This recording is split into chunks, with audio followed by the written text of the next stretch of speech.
If you are looking to get a green card in the US via marriage, this is your video. In this video, I'm going to be detailing all the steps, but the first assumption I'm making is that you are either married within the US or outside. If you have not married yet, you need to go ahead and marry overseas, or you bring your spouse into the US on a K1 visa and then marry them first.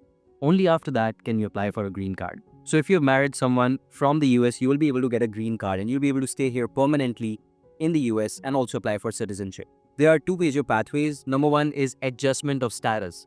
You only do adjustment of status if you and your spouse are currently in the United States. The second option is consular processing. If you are outside of the US and you're applying for a green card and you have a spouse within the US, in that case, you need to go for consular processing. So let's talk about eligibility first. So you can only apply if your marriage is legal and bona fide. It should be a real relationship. If you're wasting time or doing this for the purpose of getting a green card, stop this video right now. That would be fraud. Please do not go through with that. Secondly, the petitioner should be a US citizen, a person who's already in the US and a citizen, or a permanent resident. They could also be on a green card and then they can petition for you. If you are already in the US, then you should be on a legal visa over here. If you're not, you can apply from outside using consular processing. And there should not be any criminal cases pending against you, the person who will get the green card within the United States. So let's compare the two pathways, adjustment of status and consular processing. If you do adjustment of status, obviously you need to be within the US on a legal visa.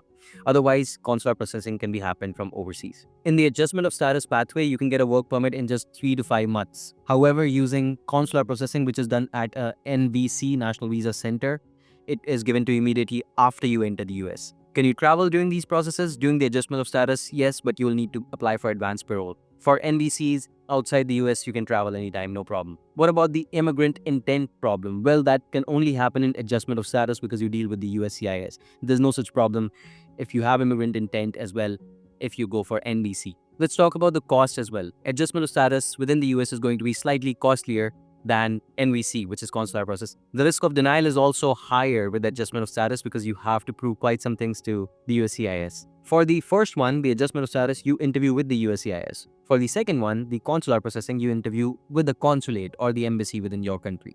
The overall timeline is 9 to 15 months for adjustment of status and 10 to 18 months for NVC, which is outside of the US. So what kind of documents will you be needing? Well, for the US citizen or permanent residency holder, you need the passport, birth certificate, termination of any previous marriages, tax returns for the last 3 years, pay stubs, and employment verification letter, because you do need to show that you will be able to support your spouse in the US. For the foreign spouse, you're going to need again a passport, birth certificate, a visa or the I-94 record, a medical exam, and a police clearance certificate. You will also need relationship evidence, so proof of your photos together going to different places, of course. Any joint bills or bank accounts you may have anywhere, whether in the US or outside. Your travel itineraries, of course. If you've traveled anywhere, that can also be used. And affidavits from your family or friends who know that you're together. One more thing that works out very well is photographs from your marriage ceremony itself. So here's the step-by-step process if you're inside the US as the foreign spouse now. And I'll give you the outside the US process as well. You submit all the documents together. And here's the list of documents you need to look at.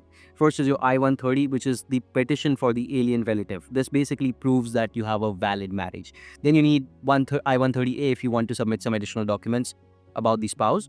Then you also have I-485, which is your adjustment to a permanent resident because you're applying from within the US. I-864, which is your financial sponsorship, where the permanent resident within the US shows that they will be able to afford living with you and bearing your expenses. I-765 if you need the work permit also. I-131 if you want to travel on advance parole. And of course, I-693, which is your medical exam documentation.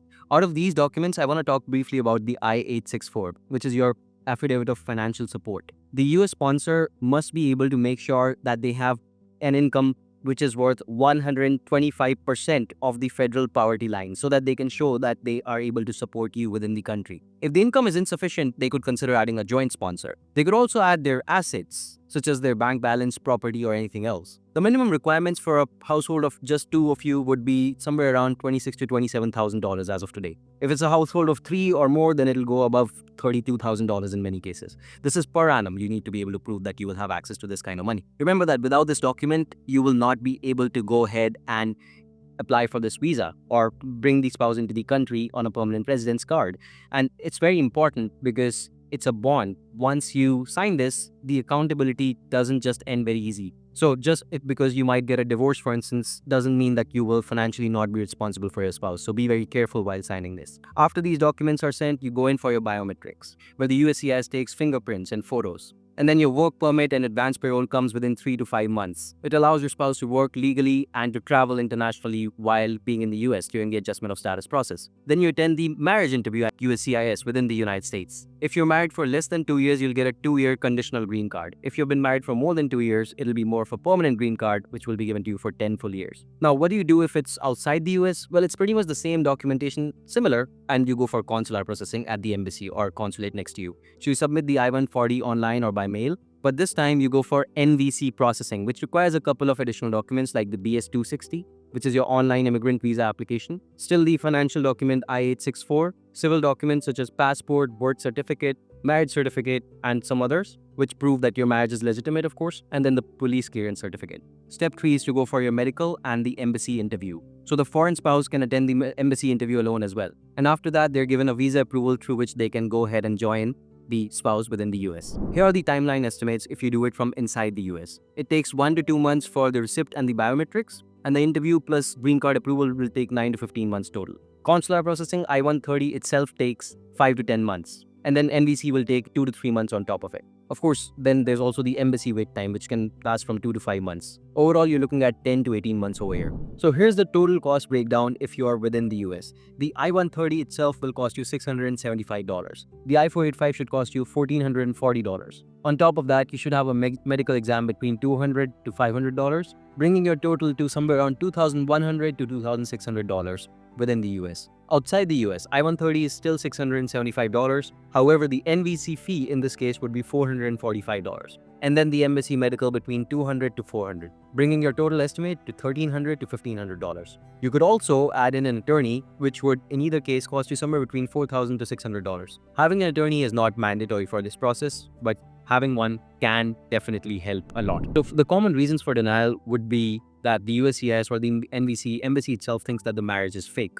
This could be because you failed to provide the right documents to the USCIS, or maybe your marriage is legitimately fake. So you could ask the question, I don't know, is my marriage fake? And you could consider options. Another common reason would be insufficient income of the sponsor. We talked about the I-864, so that needs to be taken care of. Another reason could be inconsistencies during the interview. You're writing something on the application, but during the interview, you're claiming something else. Or you have some sort of a criminal background within the US. These are all common reasons for denial. What do you do after you get a green card? Maintain your residence within the US. And after 3 years, you can apply for citizenship. If you've been given a conditional green card for only 2 years, you must file the I-751 to get the removal conditions applied so that you can get on to the 10-year one. And that's it. That's everything about the marriage-based visa you need to know. Remember that if you are processing your visa and you're doing it for the first time, you don't know how to do this process by yourself or whom to discuss with, you can reach out to me and my team on my WhatsApp number, which is given down in the description below. You can also sign up on YMGrad.com. Over there, you'll see my personal chat where you can message with me and no one else from my team personally. All of this, by the way, is absolutely free. Finally, follow me on Instagram and YouTube, of course, so that I could keep giving you such advice. Thank you so much for watching, and I'll see you in the next one. Goodbye and take care, and all the best.